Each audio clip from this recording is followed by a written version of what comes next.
வணக்கம். ஏசி தமிழின் பிரதான செய்திகளோடு இணைந்திருக்கிறீர்கள். விரிவான செய்திகளுக்கு செல்ல முன்னதாக முதலில் இன்றைய நாளுக்கான தலைப்புச் செய்திகள். அன்னை பூபதி அம்மாவின் உண்ணாவிரத போராட்டம் தொடங்கிய நாளை நினைவு கூர்ந்து இன்று அஞ்சலி நிகழ்வுகள். தனியே வசித்து வந்த மூதாட்டி சடலமாக மீட்பு, கழுத்தில் காயம், போலீசாருக்கு சந்தேகம். தமிழர் பகுதியில் துயரம், கொழும்புக்கு நண்பரை வழியனுப்பிய இளம் அரசு உத்தியோகத்தர் மரணம்.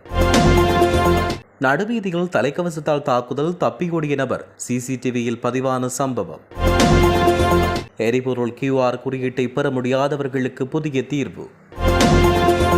யாழ் பல்கலைக்கழக முன்பாக திரண்ட மாணவர்கள் விரிவுரைகளை புறக்கணித்து ஆர்ப்பாட்டம். தொடர்பென விரிவான செய்திகள். அன்னை பூபதி அம்மா அவர்களின் உண்ணாவிரத போராட்டம் தொடங்கிய நாளை நினைவுகூர்ந்து இன்று தமிழ் தேசிய மக்கள் முன்னணி தலைமையகத்தில் அவருக்கு அஞ்சலி நிகழ்வுகள் இடம்பெற்றன. அதேவேளை அவருக்கு தமிழர் தாயகம் பகுதிகளிலும் பல்வேறு இடங்களிலும் அஞ்சலி நிகழ்வு இடம்பெற்றதாக தெரிவிக்கப்பட்டுள்ளது.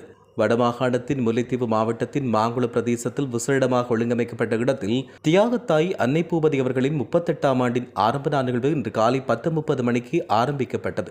இந்த நிகழ்வில் முன்னாள் போராளிகள், தமிழ் தேசிய மக்கள் முன்னணியின் செயற்பாட்டாளர்கள், பெண்கள் அமைப்பினர், பொதுமக்கள் கலந்து கொண்டு அஞ்சலி நிகழ்வுகள் இடம்பெற்றதாக தெரிவிக்கப்பட்டுள்ளது. இதேவேளை குறிப்பாக வவுனியா மாவட்டத்திலும் அன்னை பூபதிக்கு அஞ்சலி நிகழ்வுகள் இடம்பெற்றிருந்தது. இதேவேளை வடக்கு கிழக்கு தழுவிய ரீதியில் மட்டக்களப்பு மாவட்டத்திலும் அவருக்கான அஞ்சலி நிகழ்வுகள் இடம்பெற்றதாக தெரிய வருகிறது. குறிப்பாக தமிழினத்துக்காக உயிர்நீத்த தியாக தீபம் அன்னை பூபதியின் 38ஆம் ஆண்டு நினைவு தினம் இன்றைய தினம் அனுஷ்டிக்கப்பட்டது.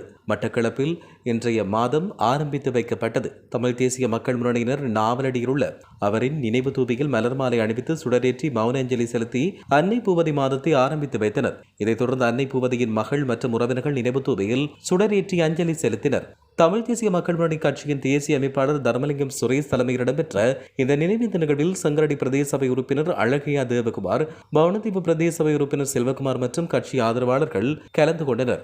மட்டக்களப்பு ஸ்ரீ மாமாங்கேஸ்வரர் ஆலயம் ஒன்றில் கடந்த 1988ஆம் ஆண்டு மார்ச் மாதம் 19ஆம் தேதி உண்ணாவிரத போராட்டத்தை ஆரம்பித்த அன்னை பூபதி தொடர்ந்து 32 நாட்கள் உண்ணாவிரதத்தில் இருந்து ஏப்ரல் 19ஆம் தேதி இந்த உலகை விட்டு பிரிந்தார் என்பது குறிப்பிடத்தக்கது. இந்திய ராணுவத்தை வெளியேறுமாறும் விடுதலை புலிகளுடன் பேச்சுவார்த்தை நடத்துமாறும் 9 அம்ச கோரிக்கையை முன்வைத்து அன்னை பூபதி உண்ணாவிரத போராட்டத்தை ஆரம்பித்தமையும் சுட்டிக்காட்டத்தக்கது.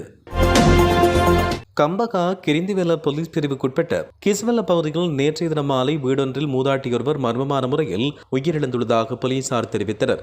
சம்பவத்தில் வீட்டில் தனியாக வசித்து வந்த கிரிந்திவெல பகுதியைச் சேர்ந்த 78 வயதான மூதாட்டியே இவ்வாறு உயிரிழந்தார்.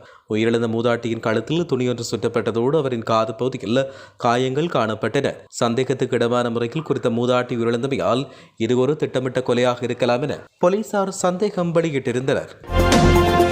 கொழும்பு செல்லும் நண்பனை பேருந்தில் அனுப்பிவிட்டு வீடு திரும்பிக் கொண்டிருந்த முல்லைத்தீவு மாவட்ட செயலக உத்தியோகத்தருக்கு விபத்து இடம்பெற்றது. இவர் நேற்று இரவு 11:30 மணிகளவில் முல்லைத்தீவு புதுக்குடியிருப்பிலிருந்து முல்லைத்தீவு வீதியில் மோட்டார் சைக்கிளில் பயணித்த போது விபத்தில் சிக்கி உயிரிழந்தார். இளம் குடும்பஸ்தரின் மோட்டார் சைக்கிள் வேக கட்டுப்பாட்டை இழந்து வீதியிலிருந்து விலகி வீதியோரம் நின்ற மரத்துடன் மோதி விபத்துக்குள்ளாகி உயிரிழந்தார். நண்பரை கொழும்பு பேருந்தில் அனுப்பிவிட்டு தன்னுடைய வீடு நோக்கி திரும்பிக் கொண்டிருந்த போது இந்த அனர்த்தம் இடம்பெற்றது. சம்பவத்தில் உயிரிழந்தவர் முல்லைத்தீவு மாவட்ட செயலகத்தில் கடமையாற்றும் 37 வயதுடைய புதுக்குடியிருப்பு கோம்பாவில் பகுதியைச் சேர்ந்தவர் என்று தெரிவிக்கப்பட்டுள்ளது. குளியாப்பிட்டி மீகொட்டுவ சந்தியில் மோட்டார் சைக்கிள் சாரதி ஒருவர் மற்றொரு மோட்டார் சைக்கிள் சாரதியை தனது தலைக்கவசத்தால் தாக்கிவிட்டு தப்பி ஓடிய சம்பவம் பதிவாகியது. குளியாப்பிட்டி பன்னல வீதியிலிருந்து வந்த நபர் ஒருவர் குளியாப்பிட்டியிலிருந்து மாதமே நோக்கி பிரதான வீதிகூடாக சென்ற மற்றொரு மோட்டார் சைக்கிள் சாரதியை வழிமறித்து தாக்கியுள்ளார். இந்த தாக்குதல் அங்கிருந்த CCTV கேமராவில் பதிவாகியுள்ளது. இச்சம்பவம் தொடர்பில் இதுவரை பாதிக்கப்பட்ட தரப்பிலிருந்து உத்தியபூர்வ முறைப்பாடு எதுவும் கிடைக்கப்பெறவில்லை என்று போலீசார் தெரிவித்தனர். சமூக வலைதளங்களில் பரவி வரும் CCTV காட்சிகளை அடிப்படையாக கொண்டு குளியாப்பட்டி போலீஸ் நிலைய பொறுப்பதிகாரி, பிரதான போலீஸ் பரிசோதகர் கமல் ரத்நாயகம் மற்றும் போக்குவரத்து பிரிவு பொறுப்பதிகாரி, உப போலீஸ் பரிசோதகர் நலிப் மஹிபால் ஆகியோர் தலைமையிலான குழுவினர் தாக்குதலில் ஈடுபட்ட நபரை அடையாளம் காணும் பணிகளில் ஈடுபட்டுள்ளதாகவும் தெரிவிக்கப்பட்டுள்ளது. நாட்டில் எரிபொருள் விநியோகத்துக்காக தற்போது நடைமுறைப்படுத்தப்பட்டுள்ள QR குறியீட்டை பெற்றுக் கொள்வதில் சிக்கல் உள்ளவர்களுக்காக மற்றொரு தீர்வு வழங்கப்பட்டுள்ளது. அதன்படி வேறு தொலைபேசி இலக்கங்களின் கீழ் குறிப்பாக பதிவு செய்யப்பட்ட வாகனங்களுக்கான எரிபொருள் QR குறியீடுகளை மீள பெற்றுக் கொள்வதற்காக இன்று முதல் புதிய நடைமுறை அறிமுகப்படுத்தப்பட்டுள்ளது. கடந்த 2026 மார்ச் 14ஆம் தேதிக்கு முன்னர் பதிவு செய்யப்பட்ட வாகனங்களின் QR குறியீட்டை மீளப்பெறும் போது அந்த பதிவு மேற்கொண்ட தொலைபேசி இலக்கம் பயன்பாட்டில் இல்லாமை அல்லது வேறொருவரிடம் இருப்பதால் பொதுமக்கள் எதிர்கொண்ட அசௌகரியங்களை தவிர்க்கும் வகையில் நிலையில் இவ்வாறாக இந்த புதிய அம்சம் அமைப்பில் சேர்க்கப்பட்டுள்ளது. உங்கள் வாகனத்தின் அடையாளத்தை உறுதிப்படுத்துவதற்காக வாகன இலக்கம் மற்றும் ஜேசி இலக்கத்தை சரியாக உள்ளிடுவதன் மூலம் மாத்திரமே இந்த புதிய வசதியை பெற்றுக்கொள்ள முடியும் என்றும் தெரிவிக்கப்பட்டுள்ளமை குறிப்பிடத்தக்கது. விசாரணை என்ற பெயரில் மாணவர்கள், குறிப்பாக அவர்களுக்கு எதிராக தொடர்ச்சியான அச்சுறுத்தலுக்கு யாழ்ப்பாண பல்கலைக்கழக மாணவர்கள் ஜனநாயக உரிமை கோரி விரிவுரைகளை புறக்கணித்து இன்றைய தினம் போராட்டத்தில் ஈடுபட்டுள்ளனர். இந்த போராட்டம் யாழ்ப்பாண பல்கலைக்கழகத்துக்கு முன்பாக இடம்பெற்றது. கடந்த பிப்ரவரி மாதம் 4ஆம் தேதி கருப்பு கொடி ஏற்றிய விவகாரம் தொடர்பாக யாழ்ப்பாண பல்கலைக்கழக 3 மாணவர்கள் குற்றத்தரப்பு பிரிவினரால் விசாரணைகளுக்கு அழைக்கப்பட்டனர். அதனை கண்டித்து மாணவர்கள் விரிவுரைகளை புறக்கணித்து இந்த போராட்டத்தில் ஈடுபட்டனர். அனுரவின் ஆட்சியிலும் இடம்பெறும் அடக்குமுறைகளை நிறுத்துமாறும், இனிமேல் பல்கலைக்கழக வளாகத்தில் இடம்பெறும் ஜனநாயக ரீதியான செயற்பாடுகளுக்கு அச்சுறுத்தல் வழங்கக்கூடாது என்றும் விசாரணைகளை பல்கலைக்கழக நிர்வாகத்துடன் நிறைவு செய்யுமாறு கோரி இந்த போராட்டமானது மேற்கொள்ளப்பட்டு வந்தது. விசாரணைகளுக்காக மாணவர்கள் சென்றுள்ள நிலையில் அவர்கள் திரும்பி வரும் வரை தொடர்ச்சியாக போராட்டத்தில் ஈடுபட உள்ளதாக போராட்டத்தில் ஈடுபட்ட மாணவர்கள் தெரிவித்தனர். இதனால் யாழ்ப்பாண பல்கலைக்கழகத்தின் வாயிலும் மாணவர்களால் மூடப்பட்டுள்ளதாக தெரிவிக்கப்பட்டுள்ளது. இஸ்ரேல் ஈரான் இடையிலான போர் 19 நாளை எட்டியுள்ள நிலையில் ஈரான் நேற்று இரவு மேற்கொண்ட பெரிய அளவிலான ஏவுகணை தாக்குதல் இஸ்ரேலை அதிரச் செய்துள்ளது. குறித்த தாக்குதலில் இஸ்ரேலைச் சேர்ந்த 2 பேர் கொல்லப்பட்டதாக சர்வதேச ஊடகங்கள் செய்தி வெளியிட்டுள்ளன. இது ஈரானின் பழிவாங்கல் நடவடிக்கையாக கருதப்படுகிறது. ஈரான் விடுத்த பல அலைகளான பாலிஸ்டிக் ஏவுகணைகள் மத்திய இஸ்ரேலில், குறிப்பாக ரமத்கான் பகுதியில் தாக்குதலை நிகழ்த்தியுள்ளன.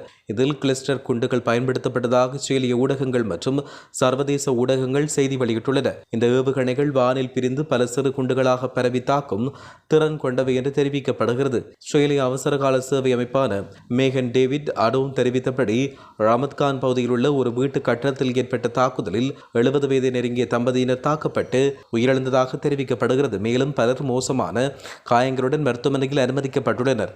டெல் அவீவ் மற்றும் அருகிலுள்ள பகுதிகளில் பல இடங்களில் தாக்குதல் எச்சங்கள் விழுந்ததால் தொடர்ந்து சேவைகள் பாதிக்கப்பட்டுள்ளதாகவும் தெரிவிக்கப்படுகிறது. ஹாங்காங்கின் முன்னணி விமான போக்குவரத்து நிறுவனமான ஹேத்தி பசிபிக் மத்திய கிழக்கு பகுதியில் நடைபெறும் போரின் காரணமாக துபாய்க்கான தன்னுடைய விமானங்களை இடைநிறுத்திக் கொண்டதாக தெரிவிக்கப்பட்டுள்ளது.